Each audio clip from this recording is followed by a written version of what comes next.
setidaknya mengurangi ketegangan kita menghadapi situasi COVID ini yang konon yang mengancam, tapi kalau dibawa kepada suasana yang relatif asik, ya asik-asik juga gitu kan. Tetapi tetap mesti waspada. Nah, kembali lagi kepada persoalan pendidikan, tentu ada cermatan yang bisa dilakukan, terutama oleh pengawas. Kebetulan juga Ketua PGRI Bali kan pengawas, gitu kan. Nah, bagaimana nih efektivitas kegiatan pembelajaran baik luring maupun daring? Karena nggak mungkin kepala sekolah misalnya pantau orang tuanya langsung melakukan, tapi pengawas yang punya hak untuk melakukan lebih dari itu juga ya, termasuk memantau kepala sekolah. Nah, apakah ada semacam temuan atau kondisi-kondisi hingga persoalan pembelajaran atau target yang ingin dicapai dalam pendidikan ini menjadi terganggu? Anggaplah alasan COVID. Gimana? Begini, dari awal ketika COVID ini hadir, kami PGRI lewat PP pengurus besar sudah minta kepada pemerintah mana kurikulum pandemi. Ini penting sebenarnya ketika awal. Karena apa? Seperti diketahui itu Mas, jika seseorang anak bernilai 10, itu artinya dia itu 100% menyerap kurikulumnya. Itu artinya nilai itu. Kalau dia bernilai 5, berarti hanya 50% saja dari kurikulum yang ada yang diserap. Nah, sekarang situasinya pandemi, kurikulumnya mana? Agar ketika anak bernilai 3 terhadap apa? Bernilai 5 terhadap apa? Kalau 5 terhadap kurikulum di luar pandemi, ya kita keliru. Karena pelayanannya itu berbeda, gitu. Sehingga memang inilah yang ketika awal itu kita PGRI minta agar guru itu tidak stres. Karena kalau yang dia kejar adalah kurikulum itu bukan pandemi, jelas stres guru. Karena di dalam kurikulum itu ketika ada nilai anak, itu juga nilai guru. Nah, tapi ya ketika ini berjalan, insya Allah tidak ada masalah sudah dari segi pelayanan kepada kepada anak oleh guru, kemampuan IT-nya. Tetapi ya itu tadi biaya, Bang Ais sudah menyampaikan itu pada dia. Nah, ini adalah bentuk bagaimana kita sebagai guru untuk sedemikian rupa tetap melayani anak. Kami PGRI yang melatih kompetensi tetap, dan tagihan-tagihan itu kepada PGRI, mana pelatihan kompetensi kami tetap siap melatih itu. Dan kami akan terus melatih. Nah, kan begini, guru ini kan tidak pernah disiapkan Ya, untuk menghadapi luring. ya. Karena ini kan metode yang tiba-tiba kita terapkan dan situasi itu. Bahkan juga daring gitu ya. Nah, persoalannya adalah ini terjadi kepala sekolah mungkin kebijakan Ya. di sekolahnya sesuai dengan skor gitu kan. Bahwa oke, sebagian luring, sebagian daring gitu kan. Nah, persoalannya bagaimana cara memantau, mengevaluasi. Benar nggak maksimal dan guru melakukan itu? Kayaknya capaian kurikulum itu gitu Pak. Pada dasarnya begini, kalau kami di SMA kan memang ada laporannya pencapaian mereka. Artinya kehadiran anak berapa setiap pertemuan itu ada. Jadi artinya dari segi itu tidak ada masalah. Hanya masalahnya itu adalah ketika anak udah masuk, setelah itu tidak pernah datang lagi, nanti di ujung ketemu lagi. Kan ada di rumah, karena dia lagi di sawah, lagi di kebunnya, lagi di apa. Ketika sudah seperti itu, tidak mungkin konsentrasi. Jadi kalau dari segi gurunya, menurut saya tidak ada masalah dari segi guru ini.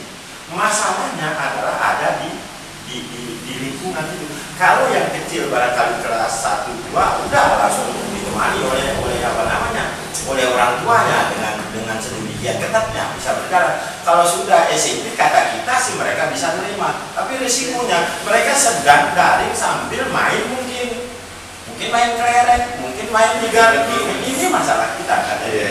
Sehingga dari segi kita dulu tidak ada masalah, tinggal bagaimana komunikasi ini bahwa masyarakat bahwa di rumah sekarang itu belajar seperti di sekolah, ini nggak masalah kita. Mulai. Jadi tidak ada masalah dari segi kalau Oke. Saya katakan sedikit. Boleh. Kalau saya melihat ya dalam memantau dan pengawasan di SD itu, kami diberikan semacam instrumen ya pelaksanaan pembelajaran di sekolah pendidikan masing-masing terhadap efektivitas kita di sekolah. Dari situ beliau bisa melihat guru mana yang membutuhkan pendekatan, guru mana yang seharusnya diberikan binaan terhadap pelaksanaan, dan itu tugasnya kepala sekolah ya, karena pantauan kami ini. Jadi kalau kepala seluruhnya memantau guru ya, mungkin dari ya kepala sekolah itu yang membuat kebijakan. Kemudian seandainya dalam satu satuan pendidikan itu ada satu atau beberapa guru yang tidak bisa backup oleh kepala sekolah, kita langsung memberikan pengajuan usulan kepada Bapak Pengawas. Itulah caranya. Itu ditangani Saya peningkatan kompetensi ya. Benar. Nah, jadi salah satu contoh satuan pendidikan saya, oh ini kelemahan guru saya ini di sini Pak. Sudah kita berikan sudah kita panggil bagaimana cara, tapi tidak juga melaksanakan karena kelemahan. Alasan beliau itu salah satu ya, alasan beliau saya tidak bisa mendidik IT di kepala. Bagaimana? Ini Pak, boleh Bapak ajak saja berapa orang, itu baru bisa ngomong, bisa secara sembunyi tetapi tetap menerapkan protokol kesehatan. Saya bilang seperti itu. Oke, saya beralih ke kepala sekolah ya, dari pengawas. Sebagai kepala sekolah ya, kebetulan tugas disiplin negeri, tentu ada tambahan beban juga kepala sekolah ini dalam hal bagaimana menghadapi, menciptakan dan menjaga stabilitas sekolah kaitannya dengan situasi COVID-19. Karena orang pertama dicari jika ada masalah di sekolah itu pasti kepala sekolah. Apakah itu terkait dengan jangan-jangan anak terjangkit, guru, tenaga pendidik, atau lain-lain, itu pasti kepala sekolah. Jika pun ada miskomunikasi antara guru dengan orang tua, kadang-kadang juga kepala sekolah yang salah. Benar. Nah, selama ini kepala sekolah ini pada jabatannya diberikan ada tertulis sebagai tugas tambahan. Ini hal yang perlu diusulkan juga oleh PGRI supaya ada pengistilahan lain supaya harkat martabat kepala sekolah ini menjadi lebih dimuliakan. Kalau hanya sebagai tugas tambahan, maka jadi kepala-kepala. Kalau kita bilang kenapa bupati gubernur itu menjadi gubernur secara politis, ya, gubernur secara politis. Dan kita bilang tugas tambahan, ini tanggung jawab sebagai kepala daerah.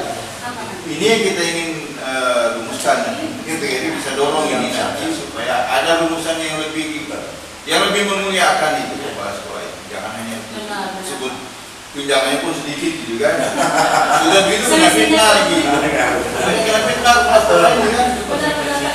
Inspektorat juga kadang-kadang tidak ngerti dengan tugas-tugas teknis kepala sekolah itu. Ada salah-salah dikit itu digugat. Ini hal yang perlu dicermati. Mudah-mudahan didengar oleh kepala sekolah dan juga pihak lain. Nah, sekarang saya ingin kepada Bapak, ada nggak semacam kendala yang dihadapi? Karena sekarang ini kan dalam situasi kayak begini, tidak semua guru bisa datang langsung ke sekolah, apalagi tata usaha dan lain. Tapi dalam hal administrasi pun terganggu. Sementara tugas-tugas kewajiban guru ini harus segera diselesaikan. Bagaimana yang dihadapi? Terima kasih. Kalau kendala cuma sampai sejauh mana kita mengusir kendala yang ada. Nah, kalau khusus di SMP 1 Sumbawa, kebetulan yang disampaikan oleh Pak Ketua tadi, kurikulum masa COVID-nya sudah ada. Itu termasuk materi-materi esensi ya. Kemudian terkait dengan laporan tadi, berdasarkan laporan, jadi kami di SMP 1 Sumbawa tiap minggu sudah ada orang, terutama Wakasek, saya tugaskan untuk monitor pengumpulan itu, ya baru ke saya, kemudian saya ke pengawas. Karena teman-teman ada satu orang yang relate mungkin karena sakit, karena apa kemarin saya karena kontak juga ya, tapi kalau sekarang kayaknya sudah ya. Karena mau tidak mau suka tidak kita harus tahu ya, mereka belajar sendiri-sendiri. Dan juga kami di sekolah sudah beberapa kali penyiaran workshop ya, sehari tadi baru-baru ini juga saya mengadakan evaluasi terhadap kegiatan ini. Baru muncul ada beberapa anak yang acu-acu, kemudian mungkin yang datang dari keluarga yang pakai home seperti itu. Pasti itu yang sekarang banyak seperti itu. Nah, oleh kesabaran teman-teman di sana ya mendatangi, ya alhamdulillah sampai sekarang laporannya sudah berjalan dengan bagus, yang walaupun tidak bisa maksimal betul. Tapi kalau dinilai di dalam angka ya sekitar 70 atau 80%, alhamdulillah sudah bagus yang bermasalah itu. Ya, saya nggak tahu kalau SMP yang lain ya. Jadi kalau satu semua ya. Kebetulan di depan Bapak ini adalah alumni seperti itu. Oh iya. Sama. Oke, saya ke Pak Amir. Bahwa tentu apa yang dilakukan oleh kepala sekolah dalam rangka meningkatkan kompetensi guru sudah relatif maksimal, termasuk koordinasi. Karena tentu dalam situasi seperti ini dinas terkait kadang-kadang juga lebih intens memberikan beberapa kebijakan, kan, arahan, termasuk juga peringatan, bahkan keputusan-keputusan edaran dan segala macam. Itunya masih kepala sekolah. Nah, dalam konteks itu masih terkait dengan kebetulan kami juga ke bidang kerjasama antar lembaga, dan mesti ada upaya yang nanti akan dibangun secara terprogram melalui PGRI. Bagaimana melibatkan komponen non pendidikan dalam hal bersama-sama membangun. Karena selama ini ada komunikasi relatif belum maksimal terbangun. Saya kasih contoh partai politik. Salah satu konstituen partai politik itu diantaranya adalah masyarakat pendidikan, entah itu guru dan lain sebagainya. Tetapi secara langsung belum kita lihat partai politik melalui anggota dewannya itu membangun komunikasi yang intens secara terukur di dalam APBD terkait dengan itu. Nah, barangkali salah satu ya. Belum juga kita lihat di sini banyak pengusaha ya. Sepanjang jalan kita lihat pabrik di mana-mana. Selalu ada pertanyaan, ada nggak nih kontribusi orang-orang ini kepada masalah pendidikan? Nah, sebagai yang menangani bidang kerjasama antar lembaga itu, ada nggak misalnya desain program yang nanti dipakai oleh Ketua supaya bisa ke depan PG semua memaksimalkan sumber daya itu dalam peningkatan kesejahteraan guru sesuai dengan tagline-nya. Terima kasih, Bang. Kami yang dipercaya di bidang hubungan antar lembaga ini, kebetulan Pak Ketua sudah meminta agar menyusun program itu. Jangka pendeknya kami sudah tidak lanjuti apa yang menjadi keinginan organisasi PGRI ini melalui program. Saya menyatakan kepada Ketua, kenapa kita organisasi profesi dan besar ini tidak bisa mendapatkan sentuhan APBD? Nah, saya mengajukan usulan kepada Ketua di respon baik oleh pemerintah untuk ketemu langsung Ketua DPR. Nah, kami diterima beberapa minggu yang lalu, kami menyampaikan, beliau menjawab, kenapa sih PGRI tidak bisa memberikan 100 juta setiap tahunnya selama 5 tahun. Nah, untuk apa itu? Kami kepingin gedung ini dari APBD 2 itu bisa berbentuk atau aula itu, sehingga bisa kita publiskan untuk kepentingan masyarakat umum. Tentunya akan ada hasilnya. Hasilnya itulah keinginan Ketua itu untuk membantu teman-teman di titik ini dan untuk membantu peningkatan nanti di kelak itu bisa PGRI di sini bisa dinaikkan diklat kepada guru-guru yang tidak terjangkau dengan namanya diklat. Nanti PGRI mendatangkan narasumber dari pusat maupun provinsi atau internasional semua ada. Nah, cuma anggarannya itu dengan adanya sentuhan APBD, kan KONI juga organisasi olahraga Mas. Dapat juga. Masuk tahun 1,3 Masuk PGRI yang menyiapkan generasi bangsa ini yang main-main PGRI guru ini berapa guru nih? Aku 8.000. Berdiri semua itu upacara.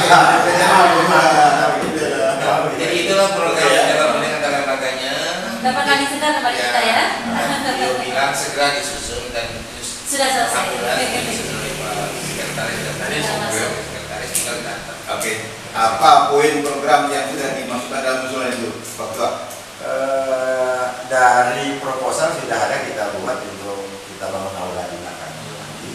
Dari proposal yang ada tinggal kita serahkan kepada beliau yang punya kemampuan untuk mengeksekusi itu. Nanti berapa kalau bisa lebih banyak dari yang tertulis kan lebih bagus. Ada juga. Kita juga untuk guru yang nanti semuanya juga untuk yang mengajari anak-anak dulu. Artinya tagline kita peduli itu memang seperti itu, kita berharap. Nah, dalam peduli ini memang kita desentralisasi. KSP itu hebat, bisa hebat walaupun sebenarnya lebih mudah daripada Sumbawa karena desentralisasi. Nah, kami juga membangun konsep desentralisasi ini. Kami akan penguatan di cabang-cabang di kecamatan. Kami menyadari bisa jadi cabang itu lebih hebat daripada kami di kecamatan. Kemampuan lobbynya, lalu apa namanya, mungkin bisa mendekati anggota DPR yang ada di dapil dia untuk menyampaikan. Nah, kalau mereka tumbuh berkembang, itu lebih dekat nanti dengan guru yang ada di sana lagi. Ya hitunglah kalau teman ada di cabang itu hebat dan kami ikut nama saja nggak ada masalah gitu. Jadi seperti itu Pak. Sekarang memang kami harus seperti katanya Bu Ais, kami harus memikirkan mereka agar nanti kami minta tolong kepada orang lain memikirkan karena kami tidak mampu. Yang kami mampu kami selesaikan. Yang lainnya katakanlah pengusaha, pemerintah daerah dan lain sebagainya minta tolong juga bantu kami tidak bisa. Sehingga menuju sejahtera teman-teman kami yang ada di gunung di puncak gunung di mana dan yang mudah suatu saat mereka nanti akan menemukan jalan hidup yang lebih baik. Oke, saya ke Ibu Wakil Bendahara ya. Karena bicara tugas ini selain mengajar, juga Ibu mesti memikirkan bagaimana ada kesejahteraan di PGRI. Ya. Tetapi lebih daripada itu kesejahteraan guru juga lebih penting. Ya.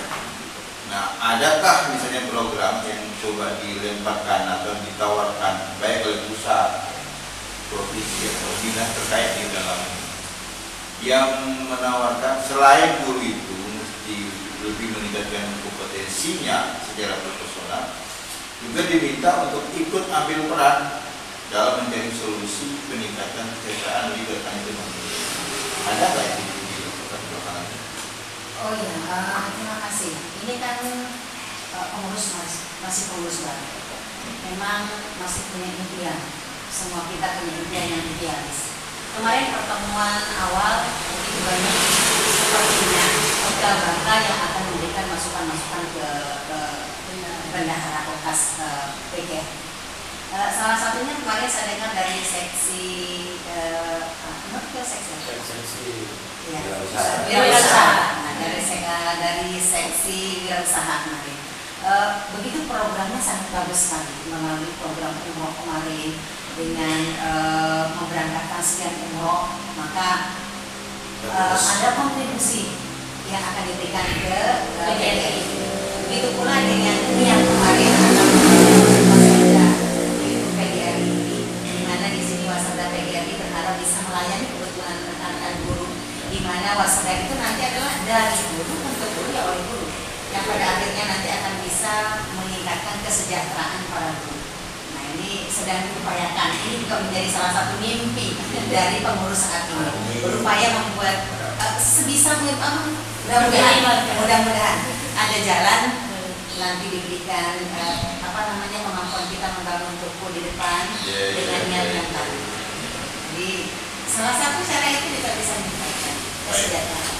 Ya mudah-mudahan dengan terjadinya peningkatan kesejahteraan juga terjadi peningkatan peran sosial masyarakat, guru ya dalam hal ini, dalam hal tugas-tugas sosial, ya sepakat tugas membantu, tugas santunan, tugas donasi, termasuk tugas memperdayakan anak yatim. Karena sebagian dari warga-warga sekolah kita terutama murid kan tidak semua ada yang secara ekonomi mampu. Tentu pasti ada program-program yang tidak. Baik, dasarnya kalau boleh kami kita tidak perlu khawatir guru ini sejahtera. Karena guru ini adalah orang yang begitu dekat dengan anak-anak. Artinya begini, dia secara individu selama ini sudah sering membantu anak-anak. Sering membantu anak-anak.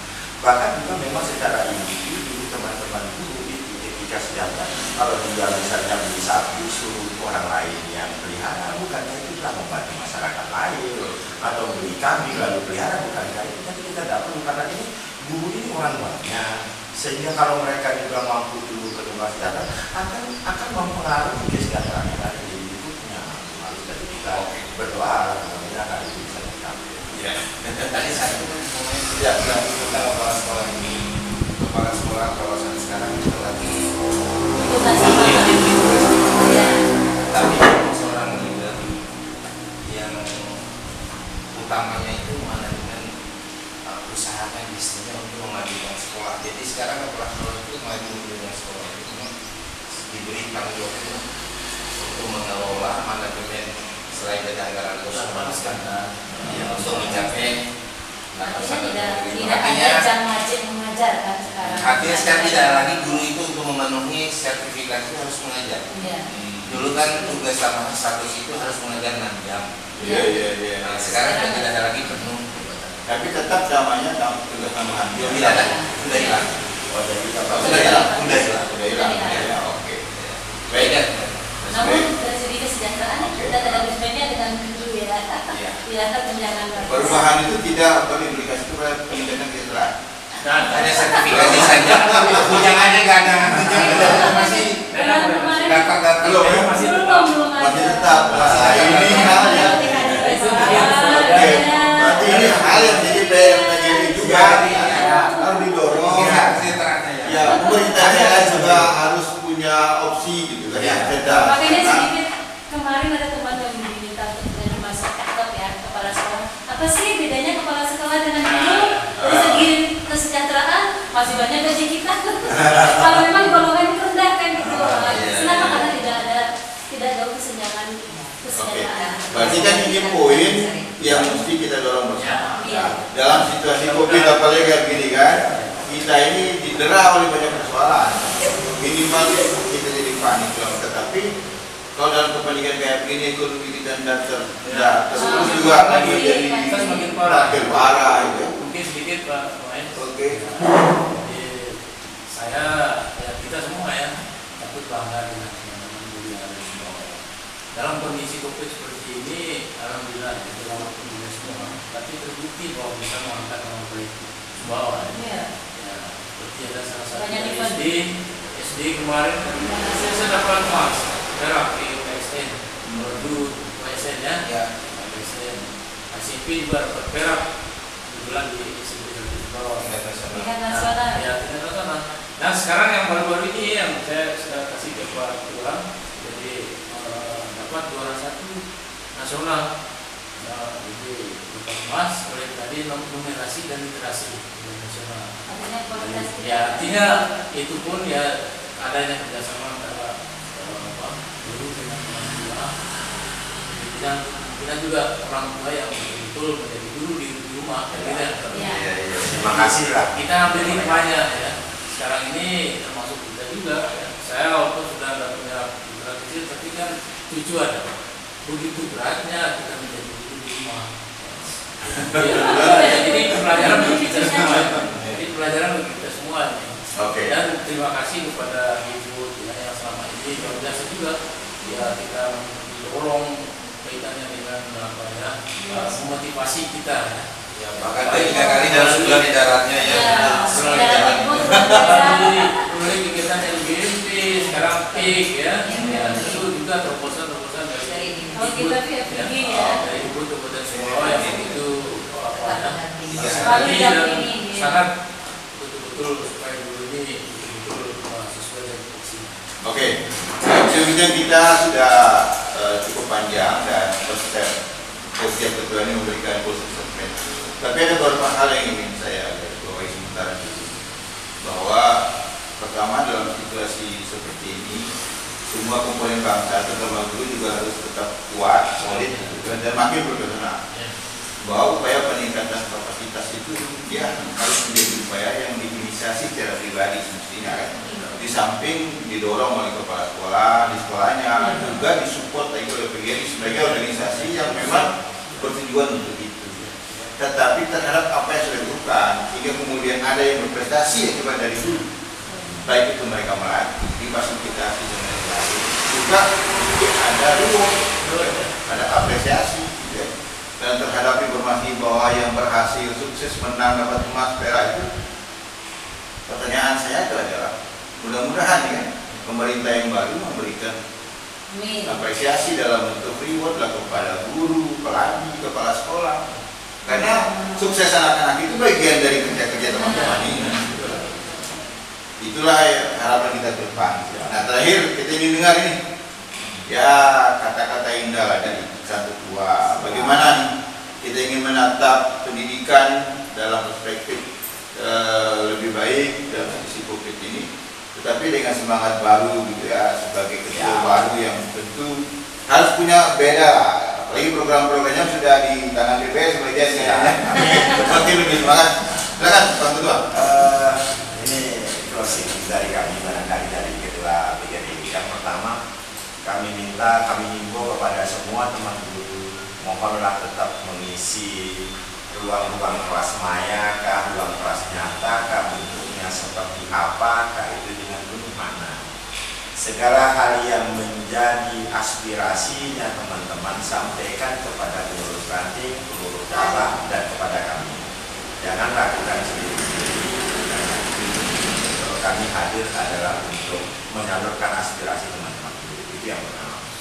Yang kedua, masalah kompetensi yang sering digugat selama ini barangkali oleh masyarakat yang masih kurang, dan kami akui masih ada, akan terus kami bantu. Sampaikan juga kepada ranting, kepada cabang bagian mana yang masih kurang itu, insya Allah kami akan bantu.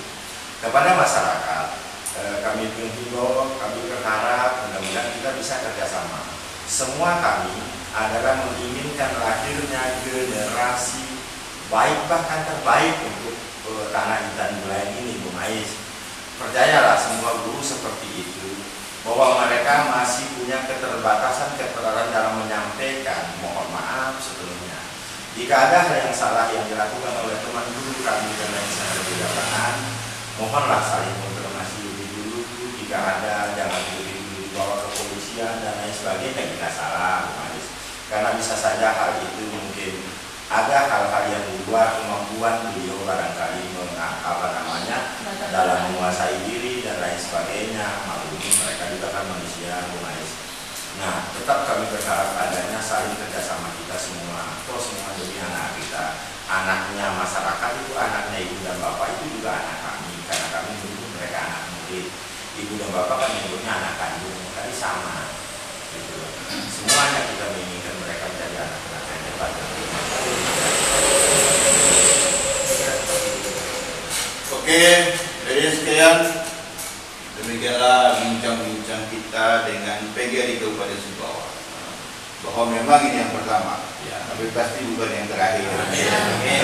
Karena saya episode berikutnya tentang bagaimana kita bersama-sama membangun kualitas sumber daya manusia, terutama guru dan anak-anak generasi kita ke depan. Dan karena itu pula apa yang kita lakukan menjadi bagian daripada membangun daerah. Karena itu perlu juga daerah ambil peran bagaimana membangun PGRI, bagaimana membangun guru supaya makin berkualitas. Begitu pula masyarakat harus ambil peran secara terbuka dan terukur supaya kinerja dan sinergi ini tercipta. Terima kasih saya sampaikan. Kita akhiri acara kita dengan mengucapkan syukur alhamdulillah dan assalamualaikum warahmatullahi wabarakatuh.